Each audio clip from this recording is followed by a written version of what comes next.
tagging along at the tail end of the dairy farm tour. That's my opening comments. All right, the audio on that setup video is a little awful. Just wanted to come in here real quick and just say this is a fun video I put together. I'm a little long-winded in the middle when I'm talking from the car. I left most of it in, edited a little bit, but most of it, it's a message. I think if you're looking to make a pivot moment in your life, I think you might relate to it. So that's why I kept it in there, because I think there's some value to be had. But anyway, hope you enjoy the rest of this. I had a lot of fun. Again, we're a little bit all over the map here, but a little peek into where we are so far and where I hope to take this channel. Just leave it at that. Anyway, thanks for watching. Enjoy.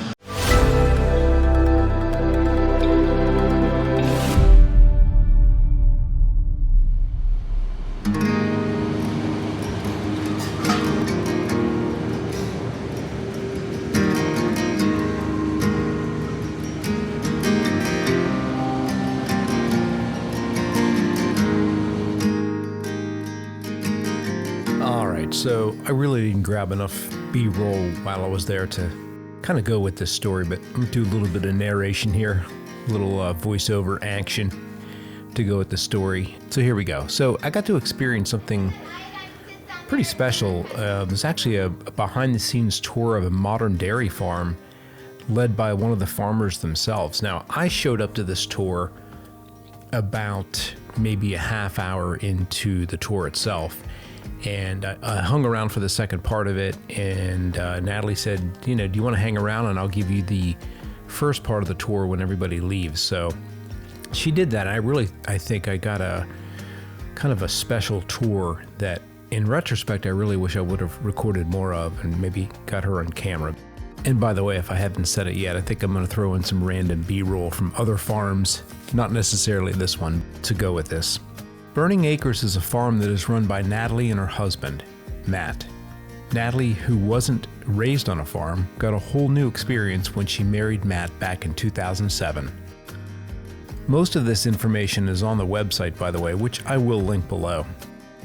It was a really unique opportunity to see firsthand what life on a 21st century dairy farm is really like. The farm is incredibly welcoming, and they love sharing the hands-on aspects of farm life with visitors. The basic tour lasts about 60 to 90 minutes, and during that time, I got to see the farm in action.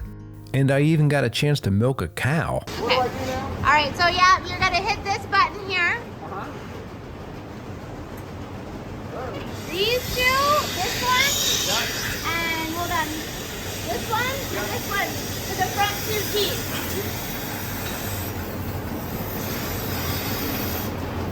And then, yep, you did it. That's it. All in a day's work. Yes.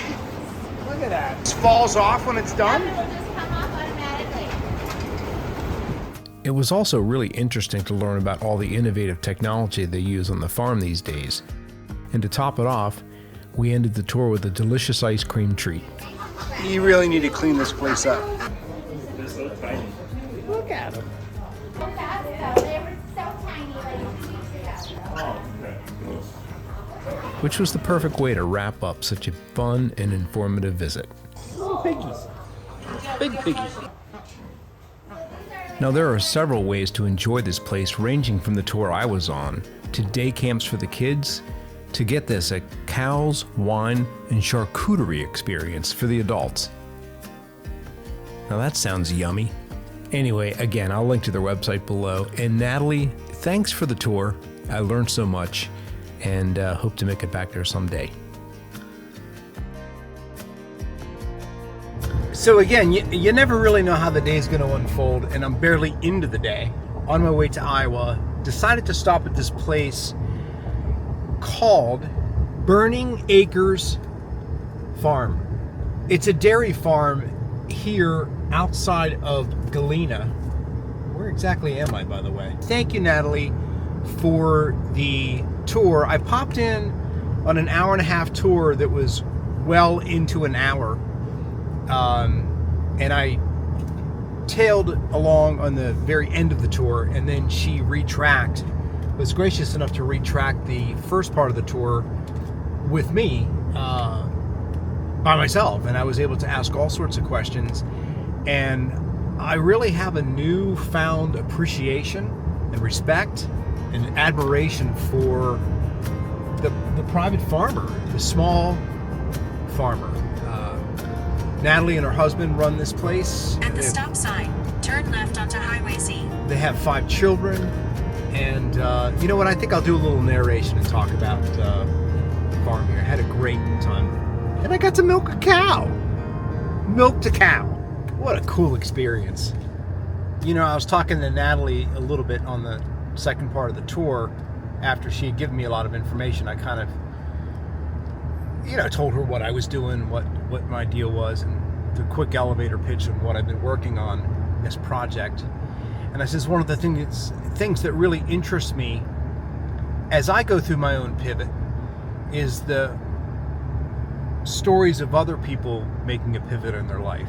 And it sounds like she at one point had made a little bit of a change and kind of, I don't know her whole story, but she hasn't been in farming her whole life, but she's pretty passionate about it, and I can tell her husband is very passionate as well. You have to be, I think, when you do that much work. But what I'm getting at is, I was talking to Frank after we finished our documentary, and I says, you know, there's stories everywhere, and there's interesting stories everywhere. Stay in the middle lane. And an endless supply of those stories to be told. At the very beginning of this quest, maybe 1 or 2 episodes in, I was talking about how I really thought it would be cool to do an interview of someone in every single state and call it like, you know, A Minute in America or America in a Minute. Short little tiny documentaries on people doing cool. And by the way, I see some serious flooding. I'm going over the Mississippi now, and there are trees that are underwater that normally would not be underwater. It's not going to happen on this trip. I mean, I'm trying to do too much. I'm essentially spending 2 days in each state. 2 days! 2 evenings, 1 full day, and trying to put little stories together. But it doesn't mean that after this year's over that this curiosity is over. Talking about a pivot moment, I think I'm noticing it in my own life. Once this year's over, if somebody would help me fund it, hint, not sponsored. No, I think it would be interesting to head out for another whole year doing what I did today.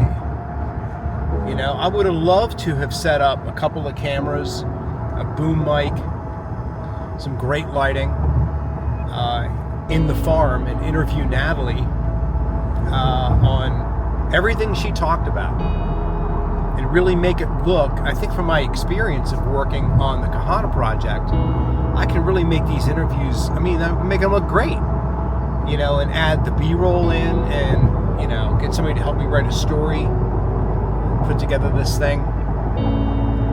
Maybe it's more than A Minute in America. Maybe it's something that gets picked up and funded by some sort of a streaming channel or something. But I think there's a lot of passion coming from me to want to do this, and I think that people are, I don't want to use the word yearning, but I can't come up with another word.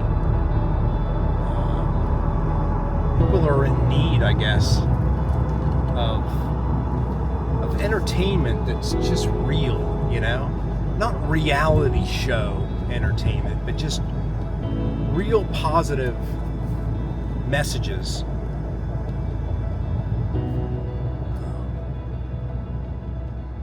Anyway, that's the deal. Would love to do something bigger, but you know what I'm doing? I'm cutting my chops here. Would have loved to have interviewed Natalie today. I should have asked her to say a couple things on video, but I didn't. But anyway, on my way to Iowa, Pella, Iowa. Apparently, it's very Dutch there. So this is a transition day from point A to point B, which means I'll be driving, which means I'll probably be picking this thing up and spouting random tidbits about myself or what I see. So I'm not sure if that's a good thing or not.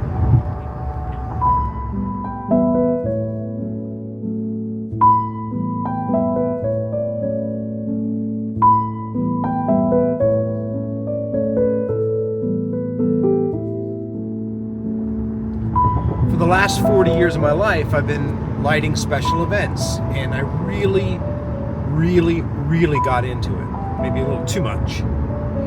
And my head was buried in that business, from the sales of it, the marketing, to the production, to the planning, designing, administrative, doing pack lists, probably overseeing way more than I needed to at certain times. Headset on in dark ballrooms as the world continued to turn and life went by. And I almost feel like now, over the last year or so, when I finally come to terms that it's okay if I'm completely done with this. I mean, I'm hanging on by a thread. I'm still doing a couple of events for a couple of clients, but I consider myself mentally finished with that industry. I realize, as I take that hat off, that it's a whole world out there that's been happening while I had my headset on, and I was in a dark ballroom, and I was inside of the truck, and I was doing pack lists till 3 a.m, and designs, managing schedules and whatnot. Again, I feel like there's so much out there that was always going on, and I feel like I missed out on some of it, and now I'm curious as a cat. I don't want to be a farmer, but I was extremely interested in everything that Natalie said today about farming and about the process, about what the cows ate and how many calves they have and when they're able to give milk and how long of a lifespan they have. And she was going over some of the numbers, and all of that was interesting. I don't want to be a farmer, like I said, but I'm extremely curious and I'm interested in the story, and I want to help tell those stories of others. And when I was speaking to her today, I was kind of like supercharged, I wasn't interviewing her with a camera, but mentally I was doing what I want to do, and that's find a little bit more out about other things. And creatively, as I was doing that, my mind was racing a million miles an hour about what cameras I could place where, how I could light a scene, what B-roll I could capture based on every other word that she said, more questions that I had, how to craft a positive story about a business that's another business that's making a difference. And I like what the proprietor of the bed and breakfast said this morning. When he said, I'm not changing the world, but then pivoted to what he was doing, I was like, yeah, man, you could be changing somebody's day. He certainly changed my day and helped me in my own personal pivot. By the way, I see nothing but fields of corn and soy. I think I'm in Iowa, I'm pretty sure. I haven't seen the sign yet, but that's all I got for now.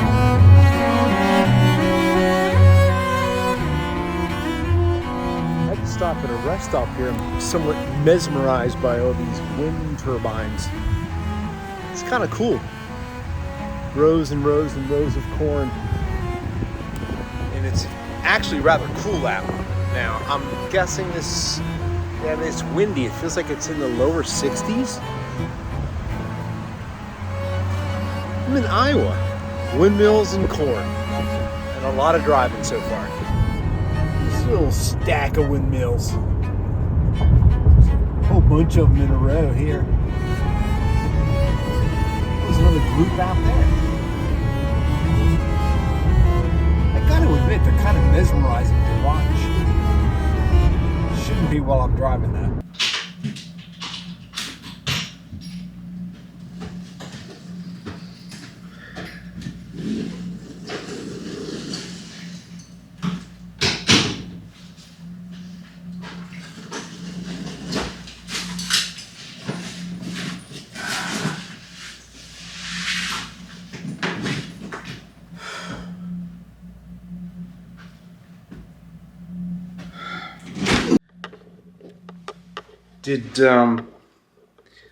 Did that look half as fake as it felt? All right, just checked in. I'm at the Amsterdam Hotel here in Pella. I chose Pella as my place to stay here in Iowa. And I didn't even put two and two together as I was dragging my bags here from the lot. It's a 48-hour lot behind the hotel. I saw the logo, Pella Windows and Doors, or Pella Windows.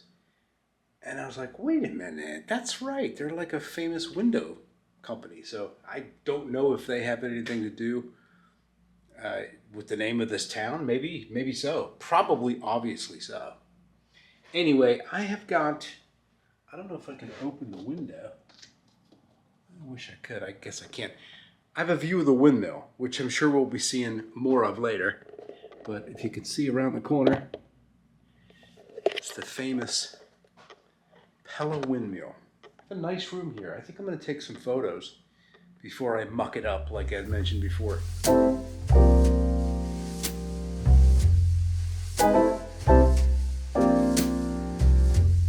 This is a cute little town. You can do a little exploring tomorrow.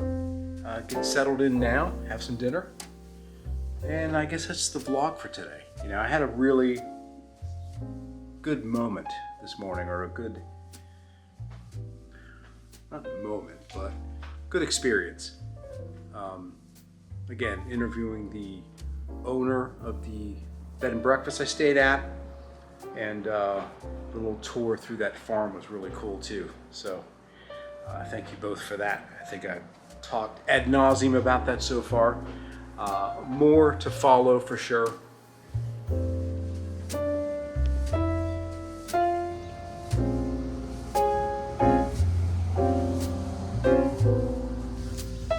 Alright, so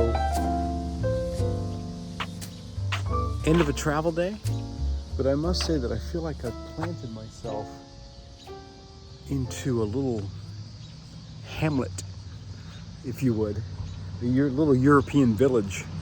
I'm staying right across the street from this Pella Historical Village Museum, which I have to check out tomorrow. The windmill's right here. You can see it from my room. The houses across the street are cute as a button. I wandered past this main square into the park down there, and I've never felt safer in my life in a park. This town's clean. The shops are full. Looks like a bunch of great places to get breakfast, little pastries. Totally digging the vibe here, I really am. Just did a little walk around the town, kind of getting a feel for it, lay of the land. Gonna hit the ground running tomorrow. Check out this sunset over here.